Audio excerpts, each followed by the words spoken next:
Amigos, ¿qué tal? Bienvenido a este episodio número 143 de Conectando Puntos MX, compartiendo cámaras y micrófonos como siempre con mi querido Juan José Toral, a quien le doy la más cordial bienvenida a este episodio 143. ¿Cómo estás, mi querido Juanjo? Bien, Claudio, muy buenos días a todos los que nos acompañan este fin de semana en este capítulo. Muchas gracias, Juanjo. Pues em, en este episodio en el que, pues digo, me da mucho gusto verte y compartir, por supuesto, pero estamos en unos días en los que no hay por qué estar contentos y la situación es verdaderamente preocupante. Creo que hemos estado viviendo semanas de una violencia tremenda, ¿no? Que va a la escalada y que si bien no es algo nuevo, ya la verdad es que sí tenemos décadas con una violencia que ha ido creciendo, se ha destapado o se ha desatado desde el sexenio de Felipe Calderón con su guerra contra el narco, pero pues en este sexenio o lo que va de este sexenio, hemos visto una escalada o por lo menos una comunicación de esta escalada de la violencia que antes pues había estado manteniendo discreta, de manera discreta y ahora no hay forma de ocultarla, se ha estado desatando, pero sobre todo eh, lo que preocupa, lo que verdaderamente preocupa es que pues en esta administración se ofreció que justamente ese problema que se había desatado con Felipe Calderón iba a ser resuelto porque se iban a atacar los orígenes de la violencia, que desde el primer minuto en el que se tomara posesión, la gente de manera automática iba a dejar de dedicarse al huachicol, al secuestro, al crimen organizado, porque se estaba atendiendo la causa y el origen de los problemas, que principalmente era la pobreza. Y sin embargo, ya van 5 años y no solo no vemos una disminución ni un resultado de esta promesa de la estrategia que se ofreció, sino que pues definitivamente se ha convertido en el sexenio de mayor violencia, en el de mayor Sí. número de asesinatos, en el mayor número de secuestros, de desapariciones y de asesinatos. Y pues esta semana vimos algo atroz, ¿no? Definitivamente horrible, con un levantamiento que se hizo mediático, ¿no? Con un caso de 5 chicos jóvenes en Lagos de Moreno, que definitivamente no podría decir que ha sido ni el punto culmen ni que ha sido el peor, pero sí ha sido uno de los mediáticos que nos ha causado pues una situación o un sentimiento de desesperanza ante esto. Y no importa que aparezcan en las conferencias mañaneras diciendo que ya está disminuyendo, que se está logrando, ya se llegó al punto que no se puede superar de mayor número de violencia en la historia de los sexenios. Y esto es, pues obviamente, inaudito e inaceptable y pues no hay nada que celebrar. Y en cambio, la estrategia de comunicación del presidente en las últimas semanas, pues yo no sé, Juanjo, si es parte de una estrategia de comunicación, si es parte de la agenda. Hemos comentado que muchas de las cosas que se están manejando siempre dentro de las conferencias matutinas son la agenda que va marcando el presidente para que se hable de eso. Pero a últimas fechas y regresando, porque pues evidentemente la violencia de género pues es uno de los problemas que más aqueja al país y es provocada o ha sido provocada desde la presidencia, desde el púlpito de la mañanera con el presidente. Vimos una declaración súper desafortunada hace unos varios días, en la semana antepasada, en la que el presidente se quejaba ante la violencia de género que se le estaba achacando, que hay que comentar un poquito al respecto, de hacia la precandidata Xóchitl Gálvez. Y el presidente dice, bueno, ¿y qué todo lo que me dicen a mí no cuenta? ¿Eso no es violencia de género? Y a partir de ahí, un discurso que va trayendo el presidente entre el que combina ataques a Xóchitl Gálvez, victimizarse porque le están tratando de evitar que hable de Xóchitl Gálvez, quejas contra el Tribunal Electoral, eh, quejas contra los ataques y críticas que se están haciendo para los libros de texto, eh, quejas sobre lo que están haciendo en la oposición contra la estrategia de comunicación de seguridad, de salud y todos los ataques que están haciendo, en los que ya ahora me pregunto, Hugo, si de verdad será parte de la estrategia y de la agenda del presidente o simplemente está tratando de remediar estos ataques que se están dando y entonces no ha podido el presidente llevar a cabo su agenda y estos remediales están pues ocupando su tiempo por una, pues yo noto cierta desesperación, ¿no? Y que llegan al grado que el miércoles, cuando al presidente se le cuestiona en en la mañanera sobre el asunto que está ocurriendo en Lagos de Moreno, ¿no? Que ya nos estábamos enterando que sí habían sido encontrados los cuerpos, que habían sido asesinados, que, que habían sido además asesinados de una forma inenarrable. El presidente prefiere contestar con un no oigo y contar un chiste que no es sobre el no oigo, sobre el no escuché, sino sobre una persona que se está haciendo pasar por sorda, ¿no? Sí. Y que termina con eso y que por supuesto desata críticas, desata ataques, por supuesto, ¿no? Ante la, no sé qué tantos adjetivos utilizar, pero de una forma que el presidente se queja otra vez, es decir, se victimiza porque lo estamos atacando, ¿no? Ante la falta de sensibilidad que tuvo ante eso.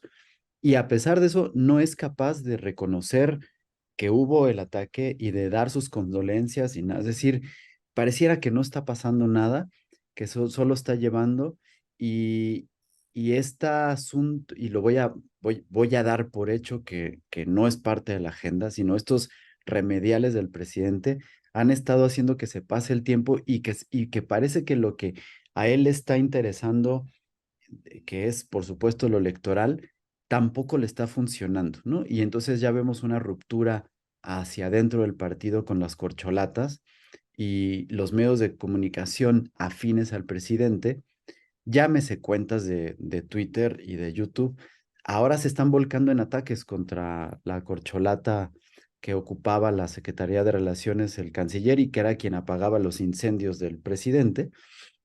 Y pues eso está hablando mucho de una estrategia completamente fallida en cuanto a comunicación, pero en cuanto a seguridad y en cuanto a resultados. Y pues se le han estado yendo al presidente estos días completos, ya prácticamente 17 días de estar remendando una serie de errores que pues no están ayudando mucho a su proyecto de sucesión, Juan José. Entonces, el panorama es este. eh, Hay muchas cosas que hablar, hay mucha tela de dónde cortar, mucho hilo que hilvanar. Tú dirás por dónde comenzamos y qué comentamos de todos estos temas que tenemos en la mesa y que pues vale la pena analizar.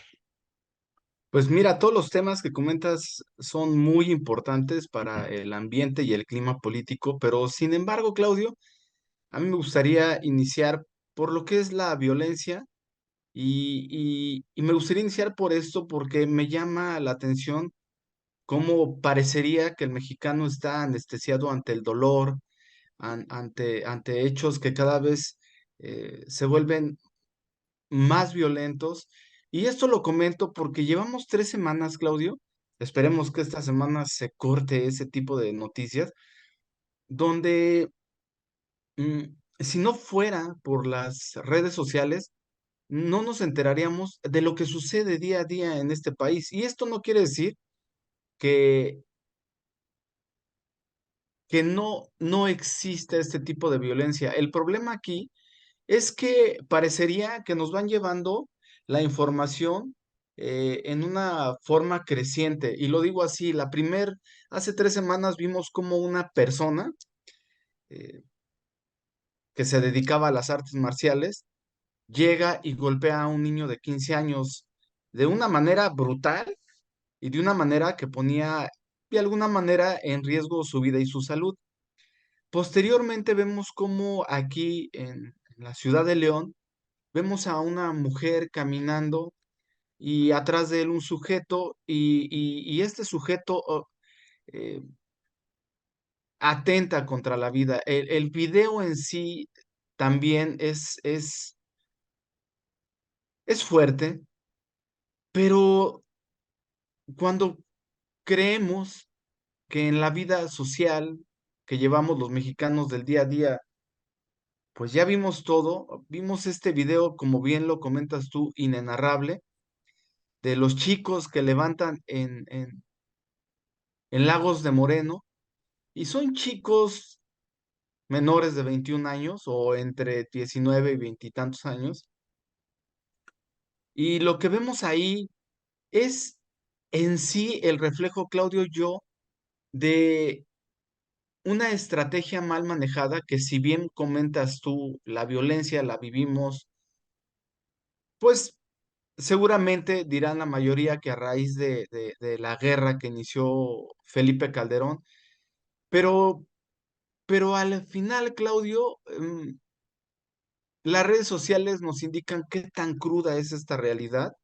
que vivimos en México y qué difícil es para los que viven en los lugares que están amenazados por el crimen organizado, que el simple hecho de salirse a divertir unos jóvenes a una feria local se convierte en su sentencia de muerte. Y una muerte trágica, una muerte violenta, una muerte dura, pero pues al parecer ellos no tenían nada que ver en el asunto. Todo esto lo que va indicando las investigaciones es que en esa zona, como en otras muchas del país, pues hay una lucha encarnizada entre grupos contrarios y que lo que sucede en Lagos de Moreno y no sucede de ahorita, por lo que está saliendo en las noticias, en las investigaciones, es algo que ya se está volviendo recurrente durante los últimos 2 años, en donde los jóvenes desaparecen, pero esto se debe, en teoría, por lo que comentan, porque el crimen organizado rival, no voy a decir los nombres de cuáles son los grupos que están ahorita en esa zona, uno de ellos está haciendo reclutamiento masivo, ¿no?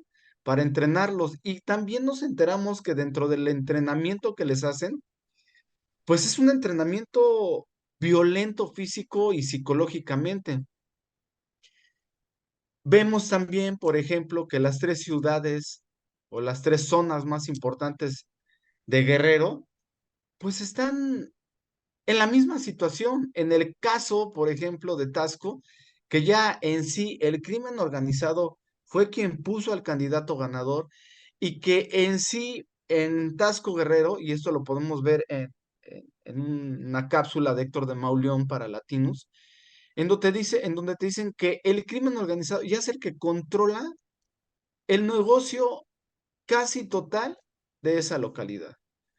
Con esto, y para terminar, Claudio, quiero llegar a esto que hemos venido nosotros exponiendo, de lo que es la demagogía o los actos demagogos que hace el presidente o populistas. La pregunta es, ¿realmente en este tipo de situaciones hay que abrazar a los delincuentes? No hay que ejercer la ley, ni esa autoridad, ni la violencia que en teoría debería tener el Estado. Y lo digo así porque quien debe de tener el control de la violencia es el Estado, pero por medio de la ley. Y digo la violencia porque pues serían entonces los únicos que podrían hacer uso de armas, de detener, eh, de procesar. Pero aquí vemos cómo después de de este secuestro, de este asesinato de estos 5 chicos, este mismo grupo, por medio de avioneta, tira volantes en Lagos de Moreno, donde les dice que ellos no son los culpables, que son otros, etcétera, etcétera. O sea, realmente quien ejerce la autoridad, quien ejerce los procesos de cómo se deben de hacer las cosas en esas localidades o en esos sitios, es el crimen organizado. El problema es que a raíz de que llega López Obrador, parecería que este modus operandis se va ejerciendo poco a poco en diferentes estados y coincidentemente, y digo coincidentemente porque las noticias así lo dicen, son en estados y localidades gobernados por Morena. Entonces las coincidencias, en este caso, pues son, por desgracia, desfavorables para las personas que viven ahí. Ojo, con esto no quiero decir que esta situación también exista en los gobiernos ocupados por la oposición.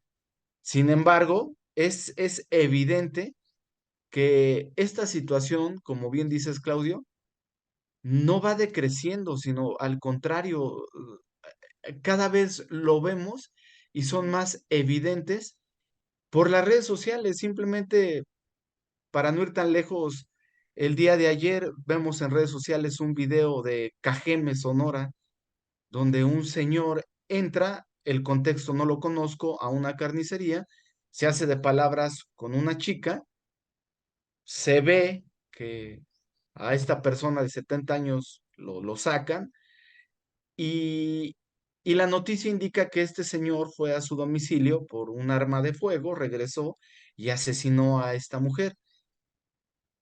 La pregunta sería, y con esto termino, al igual que tú lo dijiste, ¿esto realmente es un contexto de malestar social o es el resultado de esa violencia ejercida desde el poder día con día mediante el aparato gubernamental que son las mañaneras y donde una tras otra y un día y otro día también, el presidente, si tú no estás con él, estás contra él, y entonces si estás contra él, entonces eres una persona donde él no se cansa de poner adjetivos.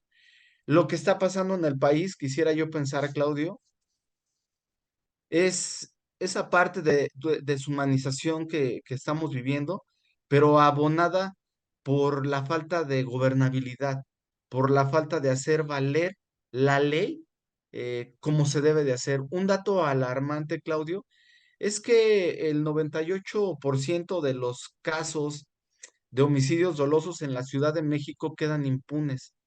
Estamos hablando de la ciudad más importante del país.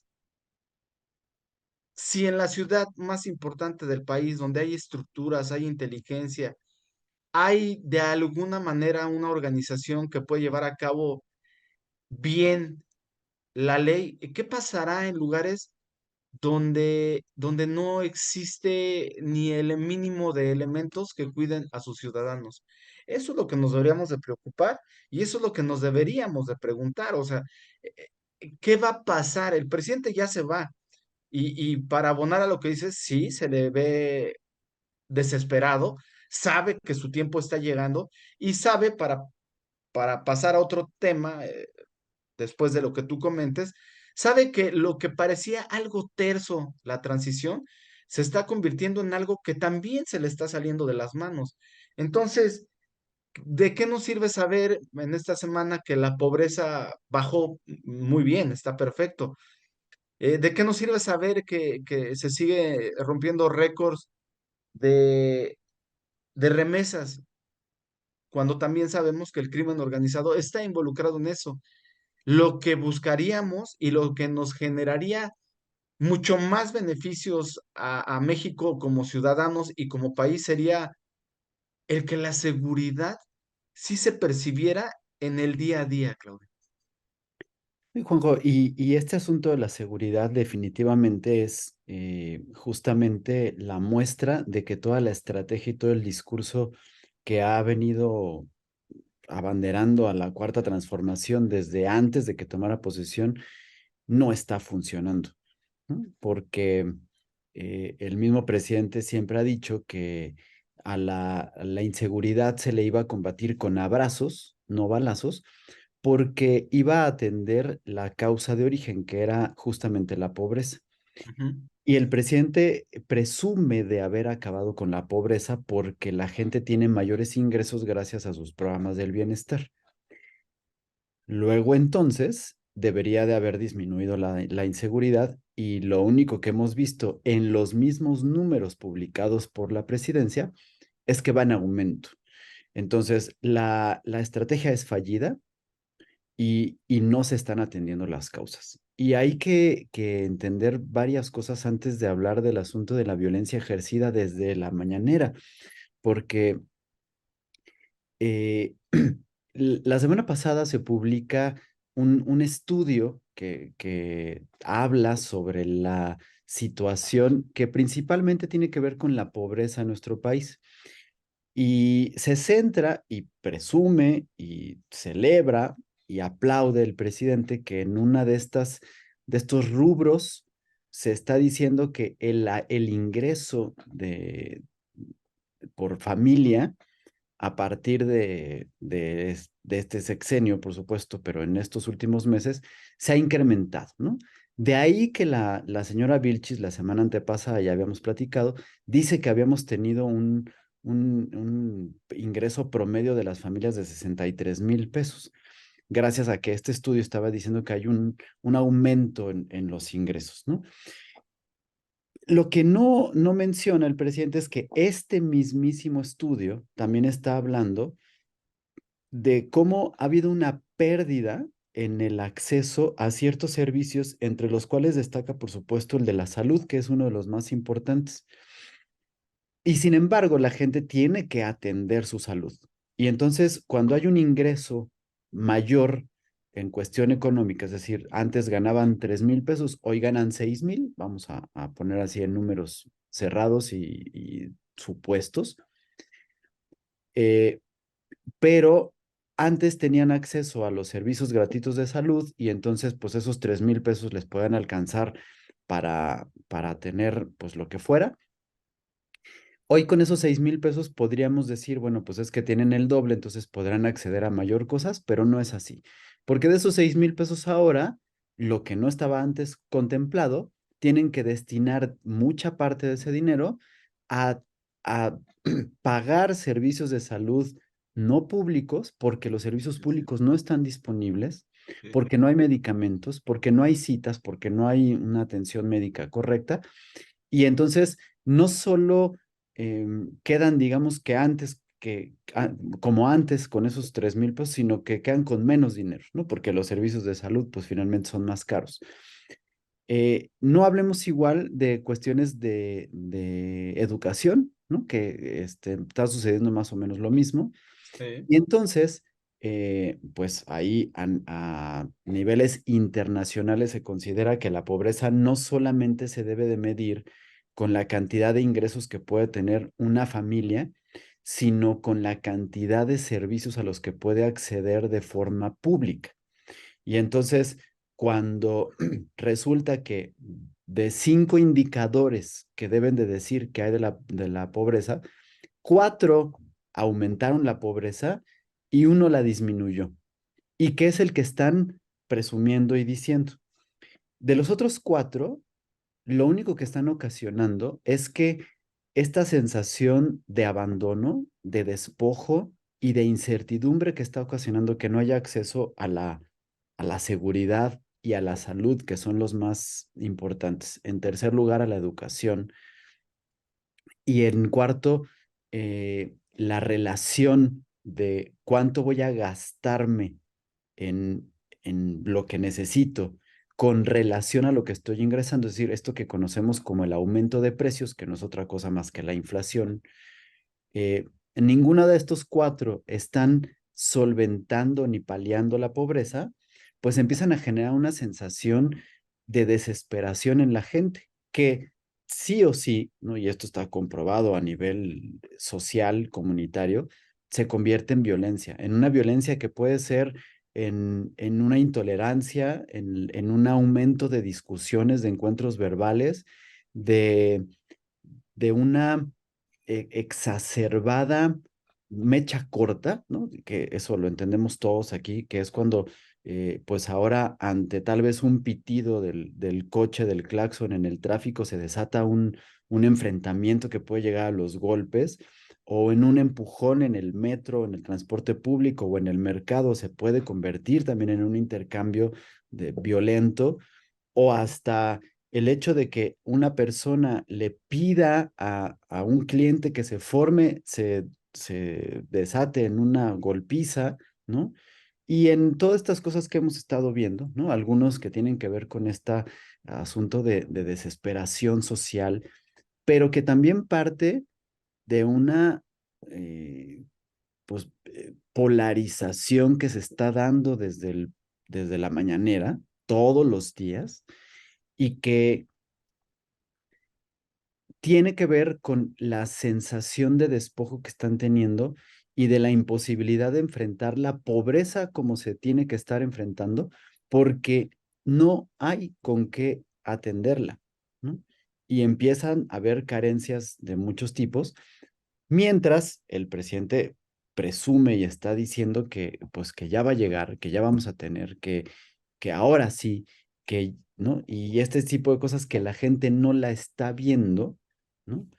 Pues tratando de ver pues, quién se la paga, ¿no? Y de dónde pueden sacar, empezamos a ver estas manifestaciones de violencia, que la violencia no es otra cosa más que algo que puede ir escalando ligeramente. Y entonces, pues, por supuesto que vemos violencia del crimen organizado en este tipo de levantamientos como este, que son terribles y que sí parece ser que parten de un reclutamiento obligatorio, y que dices tú, bueno, pues es que es la violencia por el crimen organizado, pero cuando ya lo empezamos a trasladar a lo cotidiano con la gente que no pertenece al crimen organizado, Así es. entonces te estás dando cuenta que esta pobreza pues ya no es solamente material y ya no es solamente derivada de que si tienen ingresos o si son beneficiarios de un programa social, sino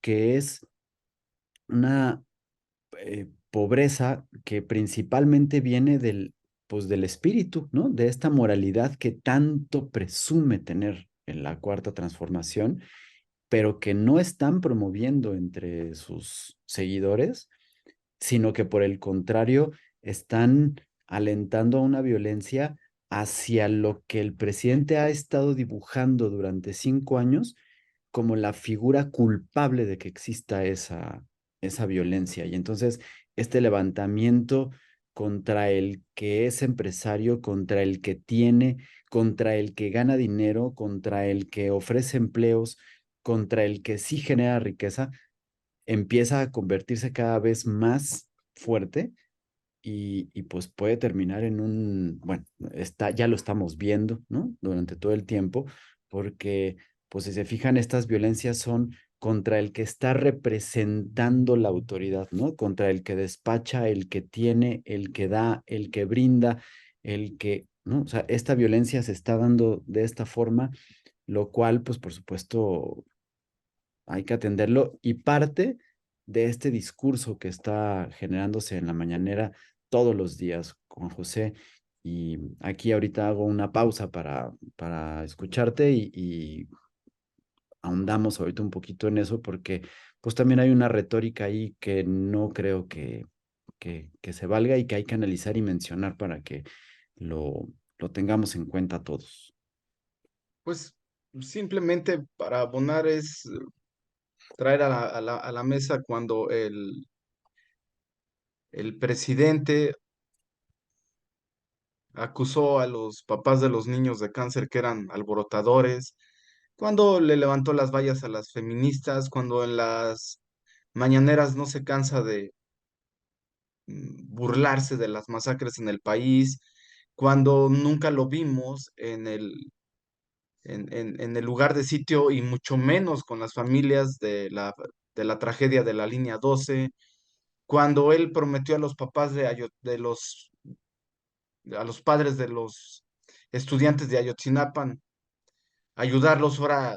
cuando se quejan los acusa de que conspiran en contra de él, cuando cerró o sigue cerrando las puertas a las madres de los hijos desaparecidos, eh, el que simplemente no, no oye, no entiende, no sabe y no es verdad las tragedias que hay en el país, pues ahí simplemente nos tendríamos que preguntar si realmente es tan humanista como se dice ser, ¿no?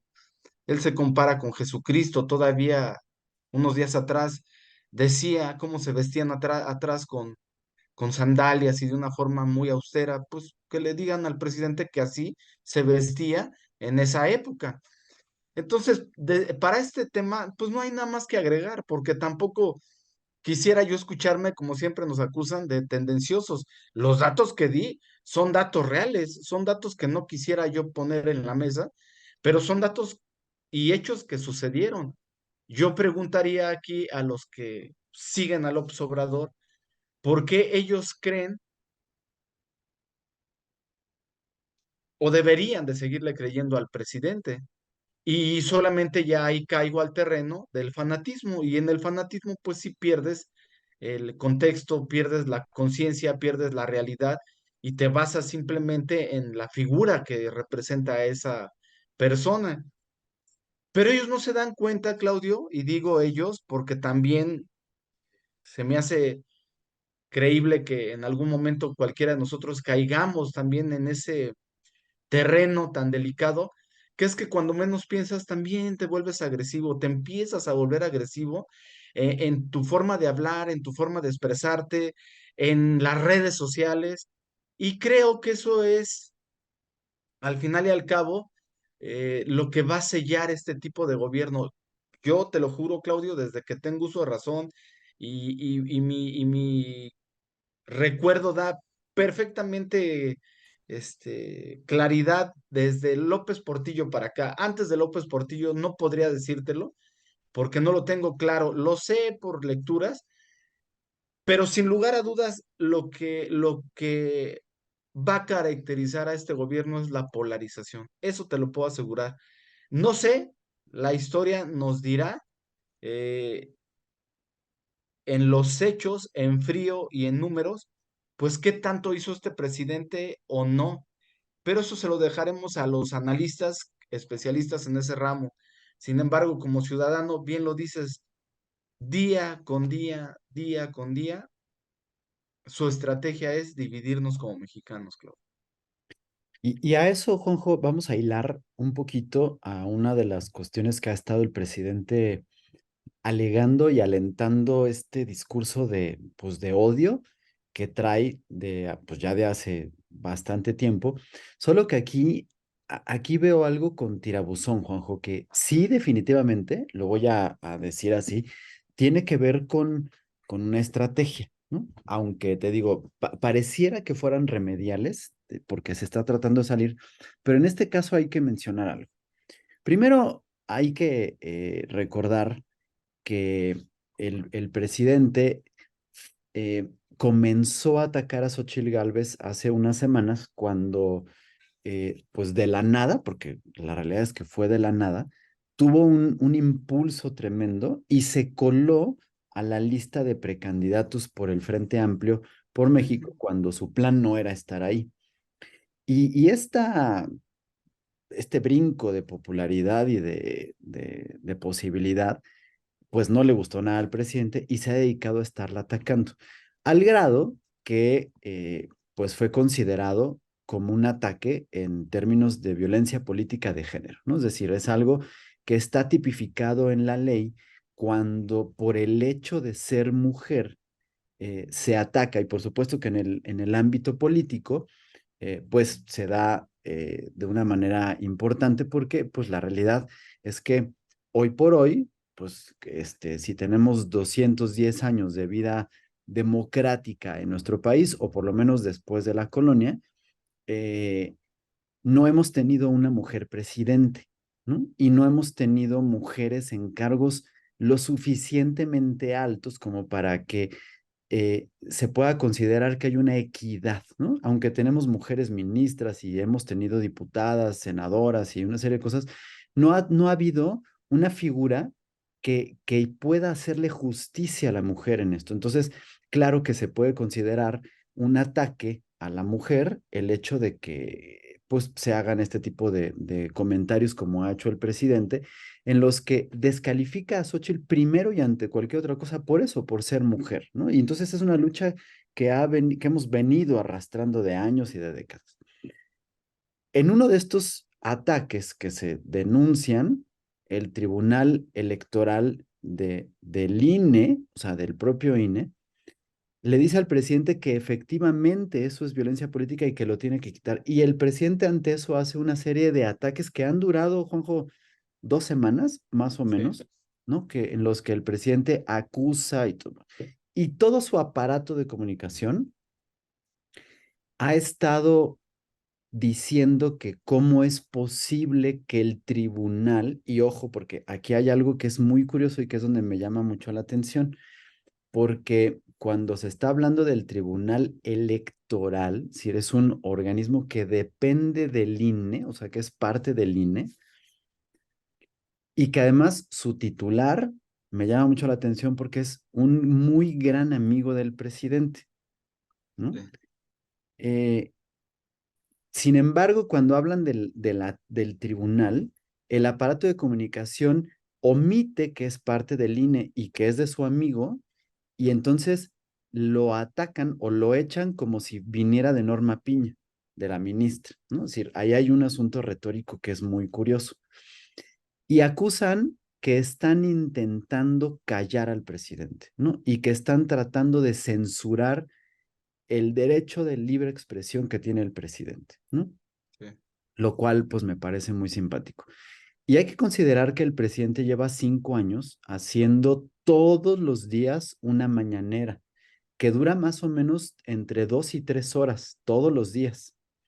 Y que esa mañanera se transmite vía los canales oficiales, que particularmente el canal oficial de la presidencia, en esto pues lo podemos ver, por ejemplo, en el canal 11 y en el canal 22, que son los canales del Estado y que se transmiten a nivel nacional, más el streaming que se hace vía YouTube, más el streaming que se hace vía X, antes Twitter, más todas las páginas que lo están transmitiendo, como por ejemplo el del Chapucero, el de Sin Censura de Vicente Serrano y de etcétera, ¿no? Con todo esto que pueda tener y todos los streamings que se van desarrollando a lo largo de esto, más la cobertura que se le está dando de manera, pues digamos que parcial, dependiendo de lo que vaya diciendo el presidente, en todos los canales de televisión abierta concesionados que podemos tener en nuestro país, que son tanto a nivel nacional como a local en todo el país, ¿no? Que están ahí.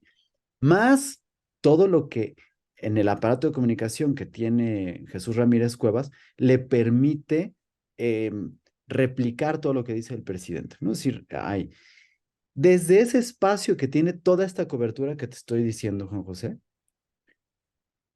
el presidente todos los días, es decir, no ha habido una sola mañanera, y lo puedes revisar tú que eres seguidor de Luis Estrada en su empresa Spin, que se dedica justamente a estar esto, podemos corroborar que no hay un solo día en el que el presidente no insulte, no así ataque es. y no divida, ¿no? Es decir, con todo esto que está haciendo. Es decir, si podemos multiplicar de las 52 semanas que tiene cada año por 5 días que tiene cada semana, por los 5 años que tenemos, ¿cuántos ataques ha hecho el presidente? ¿Cuántas descalificaciones y cuántas divisiones, cuántas polarizaciones ha hecho el presidente desde la mañanera todos los días y que sigue haciendo y seguirá y que además se van replicando en todos estos canales que vamos teniendo? Así es.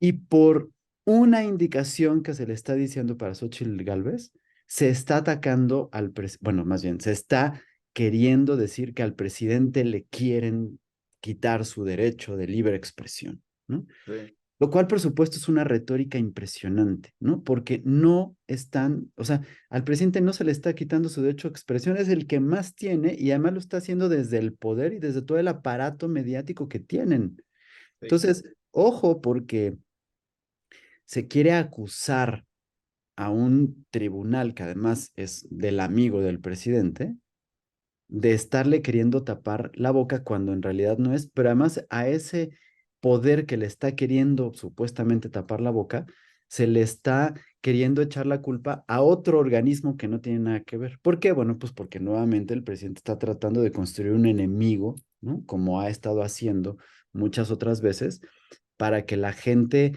sienta un odio hacia este enemigo y cuando llegue el momento de poderlo quitar del camino, sea mucho más sencillo porque cuenta con el apoyo del pueblo sabio y bueno que apoya todas las decisiones que tiene el presidente, ¿no?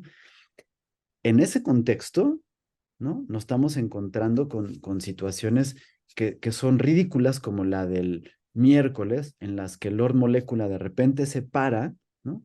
Y en un texto mal leído, ¿sí? Y cuando digo que es un texto mal leído, significa que al señor le dieron un papel para que leyera tal cual lo que estaba diciendo en el papel, es decir, no es algo que formuló él.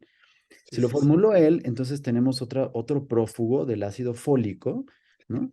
Que no puede leer ni siquiera lo que él está queriendo decir, ¿no? Sí, sí, sí, Le sí. está diciendo al presidente que es injusto que a él no se le considere un gigante, ¿no? En la historia como a Benito Juárez y a Miguel Hidalgo. Y entonces que él pide, ¿no? Que sus compañeros, y cita una persona que es ridícula, ¿no? Igual que él, como a Vicente Serrano, si se encuentran al mismo nivel, y a Epigmenio Ibarra, que, que le ayuden a que en la historia AMLO sea considerado como un gigante, tal cual estos próceres patrios, ¿no? Exactamente el mismo día y minutos antes de que el presidente, al ser cuestionado por el caso de Lagos de Morena, dijera, es que no oigo. Y entonces contara un chiste sobre una persona que se hace pasar por sorda y que está omitiendo y está perdiendo esto. Es decir, es una violencia generada desde el púlpito para decirle a la gente que está bien que sean violentos y que puedan seguir porque esa violencia siempre y cuando le convenga al presidente, ¿no? Porque entonces cuando le están diciendo al presidente es que lo que estás diciendo es violencia política de género y el presidente responde, bueno, ¿y todo lo que me atacan a mí, eso no es considerado violencia de género? O sea, Híjole, sí. el presidente que se hace llamar humanista, el presidente que se dice a sí mismo el más feminista de la historia, el que fue el que inventó el término feminicidio, porque eso lo dijo él, ¿no? Gracias a él que se inventó el término. Ese se está atreviendo a decir esta barbaridad, que la violencia política de género no aplica para lo que le dicen a él. O sea, de verdad, pues yo no sé si de verdad el presidente no sepa lo que significa la violencia política de género o, o pues no sé, Juanjo, ¿cómo se llama clínicamente estas personas que se hacen víctimas de todo y que todo gira en torno a él? Narcisistas. O sea, ¿cómo es posible que lo ataquen? Y lo peor de todo es que cuando estamos viendo la, pues la gravedad de lo que pudimos saber, porque yo quiero decirte, se dio a conocer el video de lo de Lagos de Moreno y yo no lo quise ver y me uní a un movimiento en el que se pedía que por favor no lo retransmitieran porque es terrible, pero lo que estaba generando, pues por supuesto era un sentimiento de desesperanza, ¿no? Horrible. Y ante esta insensibilidad, el presidente, antes de dar una condolencia, de ofrecer pues una empatía, una solidaridad con las familias, volvió a decir que por qué lo estaban atacando a él porque contó el chiste.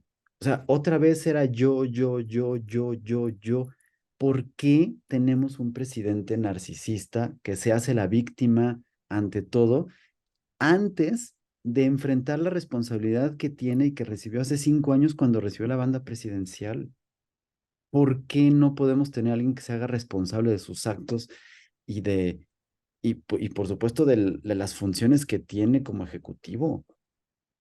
Pues porque así ha sido siempre, Claudio. O sea, porque hasta ahora nos damos cuenta en los hechos de que nunca cambió, de que es el mismo que conocimos desde que protestaba en Tabasco, el mismo que fue jefe de gobierno, el mismo que, que, que, que dividió al PRD y el mismo que está dividiendo a Morena y el mismo que va a destruir a Morena. O sea, es una persona que está acostumbrada a que si no es él, no es nadie, y eso lo permea en todo lo que hace y en todo lo que dice, Claudio. Y para ejemplo, pues simplemente lo que estamos viendo en Morena. Tú vimos en la semana cómo Ebrard, el mismo Ebrard, está acusando a Claudia Sheinbaum de utilizar recursos públicos para su campaña. El mismo Ebrard está indicando que, que ya la elección pues está cantada para Claudia. El mismo Marcelo Ebrard nos está indicando que las casas encuestadoras ya son a modo. Y esto hace que Monreal se una y diga, bueno, yo apoyo lo que está diciendo Ebrard en cuestión de las encuestas y me uno a él para que él ponga la encuestadora que él quiere, pero también lo vemos en la Cámara de Diputados, en la Cámara de Senadores, como ya las fracciones, las mismas fracciones de Morena, ya hay quien está apoyando a Ebrard y quien está apoyando al presidente, porque, ojo, lo que llama la atención es que nadie apoya a Claudia, ellos apoyan al presidente. Entonces, pues lo que vemos es simplemente que Ebrard está utilizando la misma estrategia que utilizó Andrés Manuel López Obrador cuando iba a ser jefe de gobierno y que el mismo Ebrard se hizo a un lado para que ganara López Obrador. Aquí la pregunta sería, ¿estamos, a lo mejor nosotros como ciudadanos no lo sé, pero estamos en condiciones de aprovechar estas circunstancias? No lo sé, porque por el otro lado, el Frente Amplio Opositor pues ahora resulta que de los tres que están a la cabeza, que es Santiago Krill, Xóchitl Gálvez y Beatriz Paredes, pues Beatriz Paredes está muy fuerte sin hacer nada. Y lo único que refleja, pues es el músculo político y estructural que tiene el PRI. Entonces, utilizo mucho esta palabra, o entonces, porque resulta, pues que ahora probablemente Alito se salga con la suya y esté acostumbrado a que negocien con él no negociar, sino que negocien con él para ver si realmente Xochitl gana. Entonces, no sabemos qué vaya a pasar. Lo que sí sé es que lo que se viene va a rebasar al presidente y vamos a ver a un presidente que al ver ese tipo de situación, pues va a querer llamar más la atención, Clau. A ver, vamos a entrar un poquito al chisme corcholatero, porque bueno, el último programa te despediste diciendo que estabas viendo algunas cosas hacia el interior del proceso de Morena, con las corcholatas particularmente, que te hacían pensar que no era ni Claudia ni nadie, ¿no? Y ahí se quedó, ¿no? Y claro, esto de Marcelo pasó hace 3 días o 2 días, y es prácticamente nuevo, pero está como latente eso que habías comentado, ¿no? Y en el parte de la oposición también, ya me te voy a decir, me sorprendió muchísimo que se bajara Enrique de la Madrid Enrique de la Madrid. solito, ¿eh? O sea, sin parte del proceso, sin nada, dijo, yo me bajo antes de las cosas. Pero me llama la atención porque, pues parece que Santiago no va a tener otra más que bajarse y se quedarán únicamente Beatriz y Xóchitl, es decir, va entre mujeres. Pero Beatriz Paredes trae un rompimiento fuertísimo con Alito, o sea, muy fuerte. Entonces, yo, por más que intento, no hallo qué es lo que ganaría Alito con esto. Ahí estoy ahí con este asunto, aunque efectivamente, pues creo que trae mucho más experiencia Beatriz Paredes, ¿no? Y trae más cosas, pero trae un rompimiento fuerte. Sin embargo, pertenece a un grupo dentro del PRI en el que están Osorio Chong, ¿no? Y gente del PRI que se sabe están con López Obrador o que apoyaron a López Obrador por lo menos, ¿no? Y entonces tienen ahí esto. Pero pues ahí iremos viendo qué sucede. Pero lo que me llama la atención es esto que habías observado y que ya no comentamos, de lo de Morena, ¿no? Pues contra Claudia finalmente, porque pues es en contra de Claudia. Pues es que simplemente conforme vas viendo, me queda a mí más claro que la estrategia de Brad es la que siguió López Obrador, por eso me atreví a comentarlo, porque Brad ya ahorita se está jugando todo por el todo. Ahora, la estrategia que está utilizando Ebrard a primera instancia es la estrategia de alguien que sí va abajo, porque si fuera arriba no estuviera haciendo este tipo de Claro. declaraciones. El punto aquí es que llama la atención de que Movimiento Ciudadano en la semana hizo un cónclave muy secreto donde ni las mismas personas, reporteros políticos ni analistas políticos, se supieron bien a bien qué es lo que estaba sucediendo ni dónde fue la reunión. Pero también cuando Marcelo Ebrard convoca a esta reunión para dar esta declaración de que se están utilizando recursos públicos y que toda la cargada va hacia Claudia Sheinbaum, llama la atención que para el registro dieron pulseras naranjas. Todo esto, cuando lo combinas, pues simplemente lo que te hace ver es que ya Marcelo Ebrard va a empezar a utilizar la misma fórmula de chantaje que el presidente, con la diferencia de que van a estar muy atentos con Beatriz Paredes. Para mí, creo yo que va así esta situación. Santiago Krill se va a bajar. Como bien dices tú, Beatriz Paredes sí está en contra de Alito, pero a Alito le conviene que quede Beatriz Paredes porque es más fácil negociar con los priistas que negociar con los panistas y por lo menos con los priistas Alito tendría una baraja de cambio, que es decir, ok, yo me voy y dejo a su grupo al frente del PRI. ¿Y qué gana Alito? Dos cosas y es una carambola de tres bandas. Queda bien con Morena, porque es un hecho de que si queda Xochitl o Beatriz Paredes, es difícil que le ganen a Morena, difícil si Morena no se desintegra y difícil si Movimiento Ciudadano va solo o se une con Morena o se une con el Frente Amplio Opositor. Pero sería muy fácil para Lito decir, queda Beatriz Paredes, es casi un hecho que no gana porque sí tendrá dentro de los priistas y en función de su estructura un apoyo masivo, pero eso no quiere decir que tenga un apoyo masivo ni conecte con la sociedad civil, que son dos cosas diferentes. Cosa que Xochitl no sé si lo tenga, pero como fue un arranque explosivo, tendríamos que ver cómo manejan esa mercadotecnia. Sin embargo, quedando Beatriz Paredes, no ganaría el Frente Amplio Opositor. Y por supuesto que esto le conviene a López Obrador y le conviene a Morena y le conviene a Lito.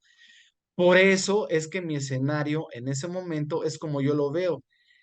¿Qué va a pasar, Claudio? Y dónde yo podría clarificar las hipótesis que tengo y que no me atrevo a comentar todavía es, vamos a dejar que transcurra este mes, porque como bien sabemos, eh, el pre proceso termina tanto en Morena como en el Frente Amplio Opositor en agosto. En septiembre, en teoría, ya tanto Morena como el Frente Amplio tendrían ya a los candidatos oficiales. Y ya entonces sí podríamos estar hablando de qué situación y escenarios hay en México. Lo que sí te puedo decir es que sí sigo con mi teoría conspirativa que te comenté, pero yo creo que terminando agosto ya podría yo tener elementos para decir por qué de esa aseveración, Claudio.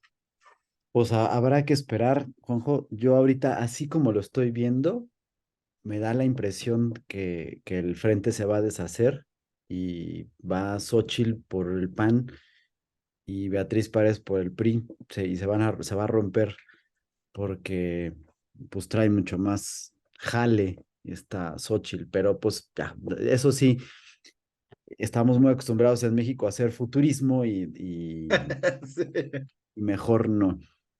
Pero pues a ver, vamos a esperar, total, faltan 15 días nada más para que sepamos cómo está la situación y qué es lo que sucede.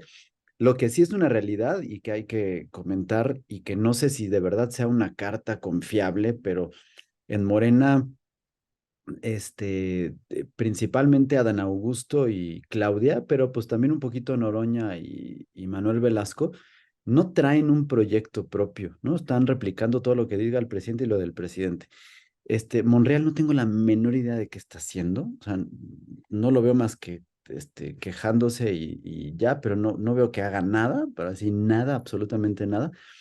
Y el único que trae una propuesta propia es Marcelo, ¿no? Y pues bueno, a ver qué sucede, ¿no? Sí, perdón por interrumpirte, pero aquí sigue muy vivo el planteamiento que tú decías al inicio. Ujú. En Yo lo que tú estás comentando, si tú ves, Claudia Sheinbaum, pues realmente el único apoyo que trae muy fuerte y que le da ese, de alguna manera, escaparate es el presidente. De hecho, Claudia Sheinbaum, ya lo comentamos, ya habla hasta como tabasqueña en algunos mítines. Adán Augusto, quítalo, bórralo. Desde que sacaron esa relación con Andrea Chávez y lo que sucedió, los relojes, la corrupción, el ya, manejo de su hermana, hazlo a un lado. Noroñas, pues simplemente está buscando, como siempre, seguir viviendo del erario y entonces por ahí viene eso que yo te comentaba. Si Ebrard se sale de Morena, creo que sí puede ser Andy el que tome la batuta, amigo. ya lo veremos, mi querido amigo, ya lo veremos. Mientras, pues hay que estar esperando y pues bueno, vamos a reserva de que tengas algún otro tema que comentar, amigo, vamos a terminar este programa. No, por mi parte es todo, amigo. Pues nada más, Juanjo, lo único que me gustaría, que no es muy común, pero bueno, creo que ahora mandar saludos a algunas de las personas que nos escriben y que nos comentan y que nos hacen saber que nos escuchan y que me da mucho gusto y que están ahí. A Karim de Alba, que siempre nos comenta en el programa y que están ahí. Y también a la señora Castillo de Belmont, que nos escucha ella aquí de la Ciudad de México. Un saludo y un agradecimiento por estar siempre pendientes de lo que comentamos aquí y pues por supuesto de dar a conocer el programa y de compartirlo. Y por supuesto a todos los demás que no menciono, pero que siempre nos hacen favor de escuchar, pues escríbanos, si quieren que les mandemos un saludo, pues mándenos, díganos y aquí los mencionamos también. Y pues gracias por acompañarnos y por haber estado aquí hasta ahorita en estos 143 programas que esperemos que puedan irse extendiendo y manteniendo. Y pues gracias por acompañarnos y por formar parte de este espacio de análisis político y de opinión personal de dos ciudadanos que desde su realidad y su perspectiva comparten aquí pues lo que pensamos a través de este espacio y compartimos con todos ustedes. Pues un fuerte saludo y agradecer los comentarios que siempre nos enriquecen y todos los comentarios son muy buenos para nosotros, pues seguir aportando ideas en este espacio, Claudio. Bienvenido sea esta crítica que nos hacen.